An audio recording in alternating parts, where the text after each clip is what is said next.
नाजरीन, आप देख रहे हैं एकला उर्दू न्यूज़।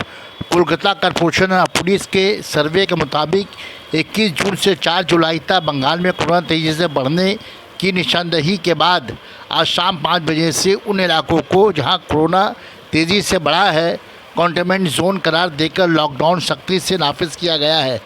चीफ सेक्रेटरी अलोपन की जारी करदा नोटिस के मुताबिक कंटेनमेंट जोन के इलाके में बाहर से आने जाने वाले लोगों के लिए रोक लगा दी गई है। बाहरी कोई शख्स इस इलाके में दाखिल नहीं हो सकता। इस इलाके के शॉपिंग मॉल, बाज़ार और दुकानें बंद रहेंगी।